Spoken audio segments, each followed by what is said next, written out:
ಶ್ರೀ ಗುರು ಬಸವಲಿಂಗಾಯ ನಮಃ. ಅನುಭವ ಮಂಟಪ ಪ್ರಜಾಪ್ರಭುತ್ವ ಕೇಂದ್ರ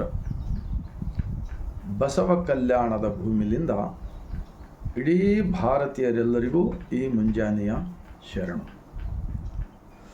ಒಂದು ಮಹಾತ್ಮ ಬಸವಣ್ಣನವರ ವಚನ ದೇವರ ಕಲ್ಪನೆ ಬಗ್ಗೆ. ಎತ್ತೆತ್ತ ನೋಡಿದರತ್ತತ್ತ ನೀನೇ ದೇವ, ಸಕಲ ವಿಸ್ತಾರದ ರೂಹು ನೀನೇ ದೇವ, ವಿಶ್ವತೋ ಚಕ್ಷು ನೀನೇ ದೇವ, ವಿಶ್ವತೋ ಬಾಹು ನೀನೇ ದೇವ, ವಿಶ್ವತೋ ಪಾದ ನೀನೇ ದೇವ, ವಿಶ್ವತೋ ಮುಖ ನೀನೇ देव, कूड़ल संगम देव.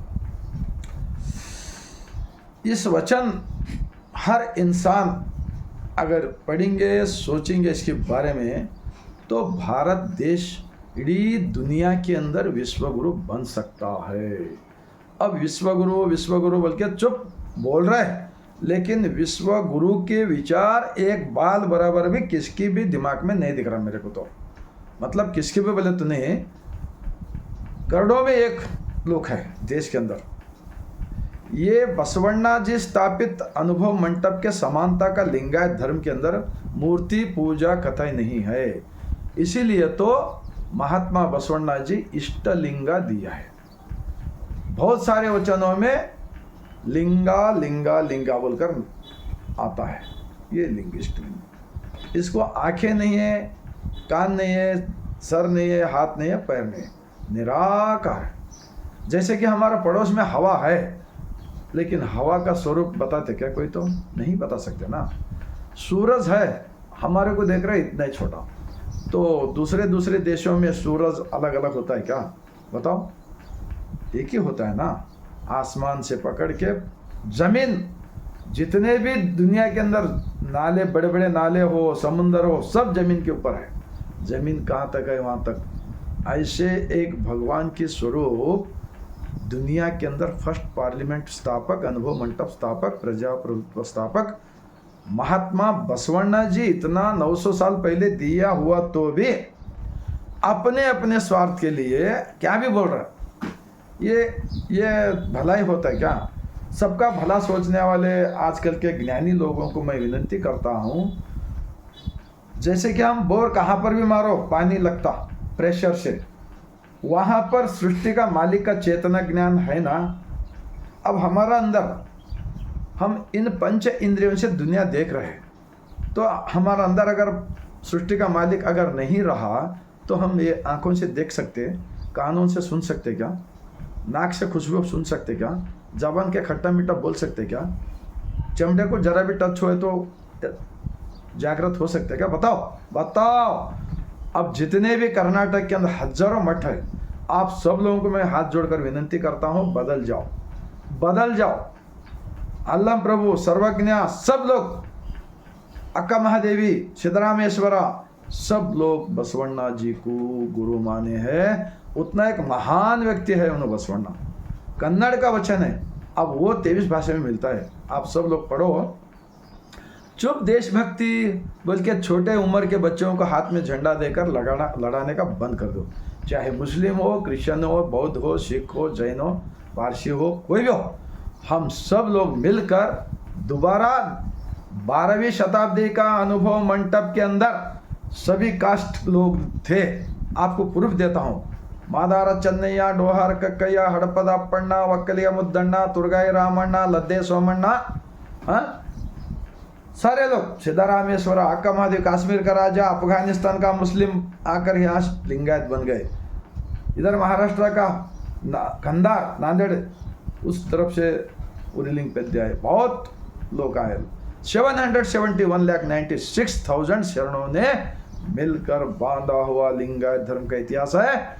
अब जो भी बसवण्णा जी का खाली फोटो डालने से नहीं चलेगा. जो धर्म के बातें करने वालों को मैं बोलता हूँ, विनती करता हूँ, बसवण्णा जी को धर्म का गुरु बोलकर मानकर आपका भाषण चालू करो, आपका भला होगा, आपको सभी लोग मानते हैं। जब हमारे युवक लोग जो रास्ता भटक रहे हैं, हमारे को पकड़ कर ही बोल रहा मैं, ದುಶ್ಚಟ ದುರ್ಗುಣಕ್ಕೆ ಬಲಿಯಾಗಿ ಸಾಯ್ತಾ ಇದ್ದಾರಲ್ಲ, ಮನೆಗಳಲ್ಲಿ ಜಗಳ. ನಾನು ಮೊನ್ನೊಂದು ಊರಲ್ಲಿ ನೋಡಿದ್ದೀನಿ, ಒಬ್ಬಕ್ಕೆ ಹೆಣ್ಮಗಳಿಗೆ ಗಂಡಿದ್ದವ ಕುತ್ತಿಗೆಯನ್ನು ಕೊಯ್ದು ಕೊಲೆ ಮಾಡಿದ್ದಾನೆ, ಮತ್ತು ಮೇಲಿಂದ ಕಾರ್ ತೊಗೊಂಡು. ಹಿಂಸೆ ಹಿಂಸೆ ಹಿಂಸೆ ಇಂಥ ಬಹಳಷ್ಟು ಹೆಣ್ಮಕ್ಳ ಮೇಲೆ ರೇಪ್ ಮಾಡ್ತಕ್ಕಂಥದ್ದು. ಏನು ಇವತ್ತೇನು ಸರ್ಕಾರ ಇದ್ದಾರಲ್ಲ, ಅವರೆಲ್ಲರೂ ರಾಜಕಾರಣಿಗಳು ಬದಲಾಯಿಸ್ಬೇಕಂತೇಳಿ ನಾನು ವಿನಂತಿ ಮಾಡ್ಕೋತಾ, 23 ಭಾಷೆಯಲ್ಲಿ ವಚನಗಳು ಸಿಗುತ್ತವೆ. ನೀವು ಯಾರೂ ಕೂಡ ಬಹುದೇವ ಉಪಾಸನೆ ಬಿಟ್ಟು ಎಲ್ಲರನ್ನ ಏಕದೇವ ಉಪಾಸನೆ ಮಾರ್ಗಕ್ಕೆ ತನ್ನಿರಿ. ಆಟೋಮೆಟಿಕ್ ನಮ್ಮ ದೇಶದಲ್ಲಿ ನಡೀತಕ್ಕಂಥ ಅಪರಾಧಗಳು, ಸುಳ್ಳು ಗೊಳ್ಳು ಪೊಳ್ಳು ಇವೇನು ಅನ್ಯಾಯ ನಡೀತಾ ಇವೆಲ್ಲ, ಇವೆಲ್ಲವೂ ನಿಲ್ಲಿಸಲು ಸಾಧ್ಯವಿದೆ. ಯಾಕೆಂದರೆ ಈ ಜಗತ್ತ ತುಂಬಿರ್ತಕ್ಕಂಥ ದೇವರೇ ನಮ್ಮೊಳಗಿದ್ದಾನೆ. ಅಂತಹ ಒಂದು ದೊಡ್ಡ ಈ ಶರೀರ ಇದೆ. ಇಲ್ಲಿ ಒಳಗೆ ಎಲ್ಲವೂ ರೆಕಾರ್ಡ್ ಆಗ್ತಾ ಇದೆ. ನಾವು ಎಷ್ಟು ಒಳ್ಳೇದು ಮಾಡ್ತಾ ಇದ್ದೀವಿ, ಎಷ್ಟು ಕೆಟ್ಟದ್ದು ಮಾಡ್ತಾ ಇದ್ದೀವಿ, ಇವೆಲ್ಲವೂ ಕೂಡ ಒಳಗಡೆ ರೆಕಾರ್ಡ್ ಆಗ್ತಾ ಇವೆ. ನಾವು ಸಾಯೋಕ್ಕಿಂತ ಮುಂಚೆ ನಮ್ಮ ತಪ್ಪುಗಳನ್ನು ನಾವು ಎಲ್ಲಿರ್ತೀವೋ ಅದೇ ಊರಲ್ಲಿ ತಿದ್ದುಕೊಂಡು ಬದುಕಿದರೆ ನಮಗೆ ಇಲ್ಲೇ ಮುಕ್ತಿ ಸಿಗುತ್ತದೆ. ಇಲ್ಲಿನ ನಮ್ಮ ಅಕ್ಕಪಕ್ಕದಲ್ಲಿರ್ತಕ್ಕಂಥ ಜನನೇ ನಮ್ಮನ್ನು ನಾವು ಈ ಭೂಮಿ ಬಿಟ್ಟು ಹೋದರೂ ಕೂಡ ಅವ್ರು ನೆನಪಿಸಿಕೊಳ್ತಾರೆ. ಅದಕ್ಕೆ ಬಸವಣ್ಣನವ್ರು ಹೇಳ್ತಾರೆ, ಲೇಷನಿಸಿಕೊಂಡು ಒಂದೇ ದಿನ ಬದುಕಿದರೆ ಸಾಲದೆ. ನಾವು ಕಾಶಿಗೆ ಬನಾರಸ್ಗೆ ಹೋಗಿ ಸಾಯೋದು ಬೇಕಾಗಿಲ್ಲ. ನಾವು ತೀರ್ಥಕ್ಷೇತ್ರ ಅಲ್ಲಿ ಇಲ್ಲಿ ಹುಡುಕಲು ಹೋಗೋದು ಬೇಕಾಗಿಲ್ಲ. ಅವೆಲ್ಲವೂ ಕೂಡ ಇವತ್ತು ನಾವು ನೋಡ್ತಾ ಇದ್ದೀವಿ. ಅಲ್ಲಿ ನೋಟುಗಳು ಎಣಿಸುವ ಮಷಿನ್ಗಳು ಉಂಟಿಸಿದ್ದಾರೆ. ನಮ್ಮ ಮನೆಯಲ್ಲಿರ್ತಕ್ಕಂಥವ್ರನ್ನೇ ನಾವು ಪ್ರೀತಿಲಿಂದ ಬದುಕ್ತಾ ಇಲ್ಲ.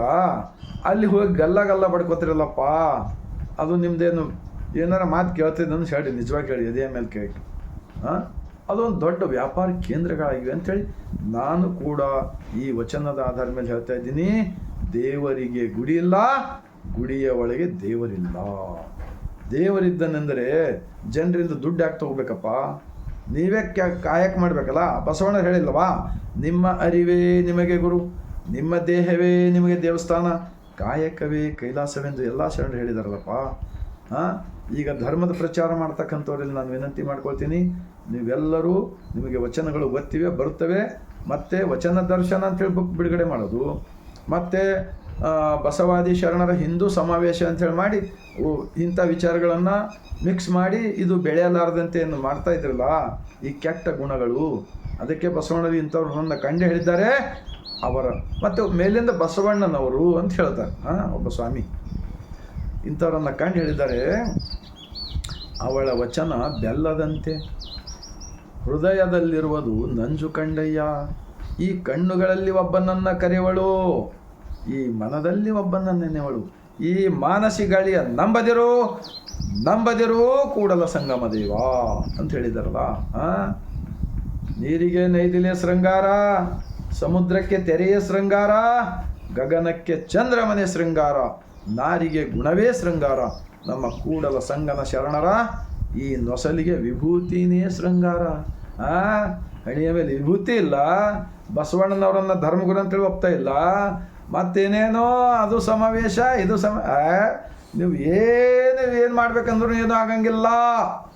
ಒಂದೊಂದು ವಚನಗಳೇ ನಿಮ್ಮ ಹಗರಣವನ್ನು ಬಯಲಿಗೆ ಎಳೆಯುತ್ತವೆ ಎಂದು ನಾನು ಹೇಳ್ತೇನೆ. ಅದಕ್ಕೆ ಮುಂಚೆ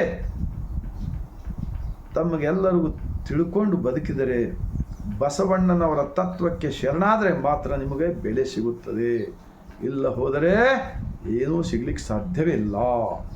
ಕಾರಣ ನಾವು ತಪ್ಪು ಮಾಡುವುದು ಸಹಜ, ಆದರೆ ತಪ್ಪುಗಳನ್ನು ತಿದ್ದಿಕೊಳ್ಳಲು ಪ್ರತಿಯೊಂದು ಗ್ರಾಮ ಪಟ್ಟಣಗಳಲ್ಲಿ ಬಸವ ಮಂಟಪಗಳು, ಅನುಭವ ಮಂಟಪಗಳು ಸ್ಥಾಪನೆ ಆಗೋದಕ್ಕೆ ಇನ್ನು ಮುಂದೆ ಸರ್ಕಾರವೇ ಕೂಡ ಪರವಾನಗಿ ಕೊಡುತ್ತದೆ. ಯಾಕೆಂದರೆ ಇವತ್ತಿನ ಸನ್ಮಾನ್ಯ ಮುಖ್ಯಮಂತ್ರಿ ಶ್ರೀ ಸಿದ್ದರಾಮಯ್ಯರವರು ಮಾಡಿದ ಉಪಕಾರ, ಬಸವಾದಿ ಶರಣರ ತ್ಯಾಗ ಬಲಿದಾನಕ್ಕೆ ಅವರು ನಂಬಿ ಅವರು ಇತಿಹಾಸವನ್ನು ತಿಳಿದವರಿದ್ದಾರೆ. ಇತಿಹಾಸ ಯಾರು ತಿಳಿದುಕೊಳ್ಳುವುದಿಲ್ಲವೋ ಅವರು ಇತಿಹಾಸವನ್ನು ಸೃಷ್ಟಿ ಮಾಡಲಿಕ್ಕೆ ಸಾಧ್ಯವಿಲ್ಲ. ಯಾಕೆಂದರೆ ನಾವು ಯಾವುದೇ ಒಂದು ಪಾರ್ಟಿಯ ನಿಮಿತ್ತವಾಗಿ ನಾನು ಮಾತಾಡ್ತಾ ಇಲ್ಲ, ನಾನು ಎದೆ ಮೇಲೆ ಕೈ ಇಟ್ಟು ಹೇಳ್ತಾ ಇದ್ದೀನಿ. ಬಸವಣ್ಣನವರನ್ನು ಲಿಂಗಾಯತ ಧರ್ಮದ ಗುರು ಅಂಥೇಳಿ ಮಾನ್ಯತೆಗೆ ಕಳಿಸಿಕೊಟ್ಟಿದ್ರು ದೆಹಲಿಗೆ, ಕೇಂದ್ರ ಸರ್ಕಾರಕ್ಕೆ ಇನ್ನೂ ಕೊಟ್ಟಿಲ್ಲ. ಮತ್ತು ಬಸವಾದಿ ಬಸವಣ್ಣನವ್ರ ಸಾಂಸ್ಕೃತಿಕ ನಾಯಕ ಅಂತೇಳಿ ಘೋಷಣೆ ಮಾಡಿದ್ದಾರೆ ಸರ್ಕಾರ ಕಡೆಯಿಂದ. ಮತ್ತು ಪ್ರತಿಯೊಂದು ಸರ್ಕಾರಿ ಕಚೇರಿಗಳಲ್ಲಿ ಸಂಘ ಸಂಸ್ಥೆಗಳಲ್ಲಿ ಮಹಾತ್ಮ ಬಸವಣ್ಣವ್ರ ಭಾವಚಿತ್ರ ಹಾಕ್ಲಿಕ್ಕೆ ಹೇಳಿದವರು ಯಾರಪ್ಪ? ಯಾರು? ಎಷ್ಟು ಲಿಂಗಾಯತ ರಾಜಕಾರಣಿಗಳಿದ್ರಿ, ಯಾರ ಮಾಡಿದ್ರ ನೀವು? ಹೆಸರಿಗೆ ಲಿಂಗಾಯತರು, ಆದರೆ ಆಚರಣೆಯಲ್ಲಿ ಉಲ್ಟಾ ಪಲ್ಟಾ ಶೂನ್ಯ. ಏನು ಆರೋಗ್ಯವೇ ಭಾಗ್ಯ, ಆರೋಗ್ಯವೇ ಸಂಪತ್ತು ಅಂತ ಹೇಳ್ತಾ ಇದ್ರಲ್ಲ, ಬಸವಣ್ಣನವರ ತತ್ವದಿಂದ ಮಾತ್ರ ಎಲ್ಲವೂ ನಮ್ಮ ವಿಚಾರಗಳು ಬದಲಾವಣೆಯಾಗಿ ನಮ್ಮ ಆರೋಗ್ಯ, ನಮ್ಮ ಸಂಪತ್ತು, ನಮ್ಮ ಎಲ್ಲವೂ ಕೂಡ ಬದಲಾವಣೆ ಆಗುತ್ತದೆ. ಏನು? ಬಸವಂಗೆ ಶರಣೆಂದರೆ ಭವರೋಗಹರ, ಬಸವಂಗೆ ಶರಣೆಂದರೆ ಇಲ್ಲ ಆಪತ್ತು, ಬಸವಂಗೆ ಶರಣೆಂದರೆ ಉಂಟು ಸಂಪತ್ತು, ಬಸವಂಗೆ ಶರಣೆಂದರೆ ಉಂಟು ವಾಕ್ಸಿದ್ಧಿ, ಬಸವಂಗೆ ಶರಣೆಂದರೆ ಬೆಳೆಯುವುದು ಬುದ್ಧಿ ಅಂತ ಕೂಡ ಅನುಭಾವಿಗಳು ಹೇಳಿದಾರಲ್ಲ. ನಾನು ಇಷ್ಟೊಂದು ಹೇಳುತ್ತಾ ನಾನು ಯಾಕೆ ಹೇಳ್ತಾ ಇದ್ದೀನಿ ಪದೇ ಪದೇ ವಚನಗಳ ವಿಡಿಯೋ ಯಾಕೆ ಮಾಡ್ತಾ ಇದ್ದೀನಿ? ಈ ಮನೆ ಬಿಟ್ಟು ಹೊರಗಡೆ ಹೋದಂದರೆ ಮುಗಿತಪ್ಪ, ಏನೆಲ್ಲ ಬರೇ ಮನುಷ್ಯರನ್ನು ಒಡೆದು ಆಳುವ ನೀತಿ. ಇವತ್ತು ಬಸವ ಕಲ್ಯಾಣದಲ್ಲಿ ಸುಮಾರು 800 ಕೋಟಿ ರೂಪಾಯಿ ವೆಚ್ಚದಲ್ಲಿ ಸರ್ಕಾರ ಅನುಭವ ಮಂಟಪ ಏನು ಸ್ಥಾಪನೆ ಆಗ್ತಾ ಇದೆಯಲ್ಲ, ಈ ಅನುಭವ ಮಂಟಪದಿಂದ ಎಲ್ಲ ಅನಾಚಾರಗಳು, ಎಲ್ಲ ಅಜ್ಞಾನಗಳು ಮತ್ತು ಈ ದೇಶ ವಿದೇಶಗಳ ಯುದ್ಧಗಳು ಎಲ್ಲವೂ ಕೂಡ ನಿಲ್ಲಿಸಲು ಬರುತ್ತದೆ. ಆ ಎಲ್ಲ ಮೂರ್ಖರನ್ನು ಇಸ್ರೇಲ್, ಇರಾನ್ ಮತ್ತು ಅಮೆರಿಕನ್ ಆ ಮೂರ್ಖರು ಜಗಳ ಮಾಡಿ ಸಾಯಿಸ್ತಾ ಇದ್ದಾರಲ್ಲ ಒಬ್ಬರೊಬ್ಬರು, ಈ ಸಂಪನ್ಮೂಲ ಪೆಟ್ರೋಲ್ ಡೀಸೆಲ್ ಹಾಳು ಮಾಡ್ತಾ ಇದ್ದಾರಲ್ಲ, ಗ್ಯಾಸು, ಆ ಮಹಾಪಾಪಿಗಳಿಗೆ ಕೂಡ ಈ ವಚನವನ್ನು ಇಂಥ ವಚನ ಕಳಿಸಿದರೆ ಅವರು ಕೂಡ ಇಂಥ ತಪ್ಪುಗಳನ್ನು ಬಿಡ್ಲಿಕ್ಕೆ ಸಾಧ್ಯವಿದೆ ಅಂತೇಳಿ ನಾನು ಗ್ಯಾರಂಟಿ ಅದು ಹೇಳುತ್ತಾ, ತಮ್ಮೆಲ್ಲರ ಹೃದಯದಲ್ಲಿ ಒಂದು ವೇಳೆ ಹೃದಯ ಇದ್ದರೆ 145 ಕೋಟಿ ಜನರಿಗೆ ಈ ವಿಡಿಯೋ ಕಳಿಸುವ ಒಂದು ಒಂದು ಕರ್ತವ್ಯ ಮಾಡಿದರೆ ಅದೇ ನಿಜವಾಗಿರ್ತಕ್ಕಂಥ ದೇವನ ಪೂಜೆ ಆಗುತ್ತದೆ. ಮತ್ತು ಸಬ್ಸ್ಕ್ರೈಬ್ ಮಾಡಿರಿ, ಏನು ಜನರಿಗೆ ಕಳಿಸ್ರಿ. ಇವತ್ತೆಲ್ಲ ನಾಳೆ ನಮಗೆ ದೇವರು ಸೃಷ್ಟಿಕರ್ತ ನಮ್ಮ ಒಳಗಿದ್ದಾನಲ್ಲ, ಒಬ್ಬ ಕಾಣಲಾರದ್ರೂಪ, ನಮಗೆ ದಾರಿ ದೀಪ ಹೋಗುತ್ತಾನೆ. ಒಳಗಡೆ ಜ್ಯೋತಿ ಇದೆ, ಈ ಜ್ಯೋತಿಲಿಂದ ನಾವು ಎಲ್ಲವನ್ನು ನೋಡ್ತಾ ಇದ್ದೀವಿ ಪಂಚೇಂದ್ರಿಯ ಮುಖಾಂತರ. ಈ ಒಳಗಿನ ಜ್ಯೋತಿ ಹೋಯ್ತಲ್ಲ, ನರಕಕ್ಕೆ ಭಾಜನರಾಗೋದು ಬೇಡಪ್ಪ. ಆನೆಯನ್ನು ಏರಿಕೊಂಡು ಹೋದ್ರಿ, ಕುದುರೆಯನ್ನು ಏರಿಕೊಂಡು ಹೋದ್ರಿ ಅಂತ ಹೇಳಿಲ್ಲ ಅಣ್ಣ ಬಸವಣ್ಣ. ಅದಕ್ಕೆ ನಾವು ನರಕಕ್ಕೆ ಭಾಜನರಾಗೋದು ಬೇಡ. ನೆರೆಕೆನ್ನೆಗೆ ತೆರೆಗಲ್ಲಕ್ಕೆ ಶರೀರಗೂಡು ಹೋಗದ ಮುನ್ನ, ಅಲ್ಲೂ ಹೋಗಿ ಬೆನ್ನು ಬಾಗಿ ಅನ್ಯರಿಗೆ ಹಂಗಾಗದ ಮುನ್ನ, ಕಾಲ ಮೇಲೆ ಕೈಯನ್ನೂರಿ ಕೋಲು ಹಿಡಿಯದ ಮುನ್ನ, ಮುಪ್ಪಿನಿಂದೊಪ್ಪು ಎಳೆಯದ ಮುನ್ನ, ಮೃತ್ಯು ಮುಟ್ಟದ ಮುನ್ನ ಧ್ಯಾನಿಸಿ ಪೂಜಿಸು ನಮ್ಮ ಕೂಡಲ ಸಂಗಮದ. ಇಲ್ಲೇ ಕಾಣಲಾರದ ದೇವರು ಇಲ್ಲೇ, ಕಾಣುವ ದೇವರಂದರೆ ಮನೆಯಲ್ಲಿರ್ತಕ್ಕಂಥ ತಂದೆ ತಾಯಿ ಮಕ್ಕಳು ಎಲ್ಲರೂ ಬಸವ ಮಾರ್ಗಕ್ಕೆ ಬನ್ನಿರಿ. ಆವಾಗ ಆಟೋಮೆಟಿಕ್ಲಿ ನಾವೆಲ್ಲರ ಮನಸ್ಸನ್ನು ಶುದ್ಧಿ ಮಾಡಿಕೊಳ್ಳಲು ಬರ್ತದೆ ಎಂದು ಹೇಳುತ್ತಾ, ಮತ್ತೊಮ್ಮೆ ಈಗ ನಾನು ತಮಗೆ ಎಷ್ಟು ಸಮಯ ಸಿಕ್ತೋ ಅಷ್ಟು ನೀವು ನಿಮ್ಮ ಮನೆಗಳಲ್ಲಿ ಧ್ಯಾನ ಮಾಡಿದರೆ, ನಿಜವಾಗಿ ಹೇಳ್ತೀನಿ ನಾನು, ಸತ್ಯ ಒಂದು ಪ್ರಯೋಗ ಮಾಡಿ ನೋಡಿ, ನಿಮ್ಮ ಎಲ್ಲವೂ ಕೂಡ ಸಮಸ್ಯೆಗಳಿಗೆ ಪರಿಹಾರ ಸಿಗುತ್ತದೆ. ಯಾವ ಜ್ಯೋತಿಷ್ಯ, ಶಾಸ್ತ್ರ, ಪುರಾಣ, ಪಂಚಾಂಗ ಇವೆಲ್ಲವೂ ಕೂಡ ನಮ್ಮ ಬಸವಾದಿ ಶರಣರು ಕಸದ ರೂಪದಲ್ಲಿ ತೆಗೆದುಹಾಕಿ, ಈ ದೇಹವೆಂಬ ದೇಗುಲವೇ ಜಗಲಿ, ನಮ್ಮ ಜಗಲಿ, ನಿಜವಾದ ಜಗಲಿ ಇಲ್ಲಿದೆ, ಈ ಜಗಲಿ ಎಂದು ಹೇಳುತ್ತಾ ಒಂದು ಅರ್ಧ ನಿಮಿಷ ಲಿಂಗ ಧ್ಯಾನ.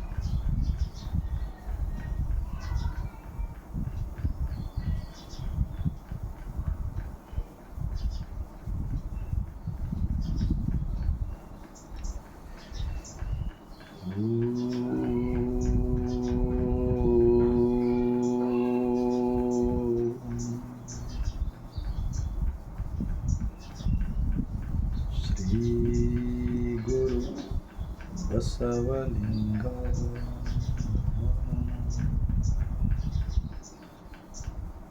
ಈ ಥರ ತಮಗೆ ಎಷ್ಟು ಸಮಯ ಸಿಕ್ತೋ ಅಷ್ಟು ಧ್ಯಾನ ಮಾಡಿರಿ. ಈ ಮೂಢನಂಬಿಕೆ, ಈ ಕಂದಾಚಾರ ಎಲ್ಲದರಿಂದ ಮುಕ್ತಿ ಪಡೆದರೆ ಮಾತ್ರ ಈ ಭೂಮಿಗೆ ಹುಟ್ಟಿ ಬಂದಿದ್ದಕ್ಕೆ ಸಾರ್ಥಕವಾಗಿದೆ ಎಂದು ಹೇಳ್ತಾ, ಮತ್ತೊಮ್ಮೆ ಇಡೀ ಜಗತ್ತಿನ ಮಾನವರೆಲ್ಲರಿಗೂ ಬಸವ ಕಲ್ಯಾಣ ಅನುಭವ ಮಂಟಪ ಶರಣರ ನಾಡಿನಿಂದ ಬಾಗಿದ ತಲೆ ಮುಗಿದ ಕೈಯಿಂದ ಶರಣ.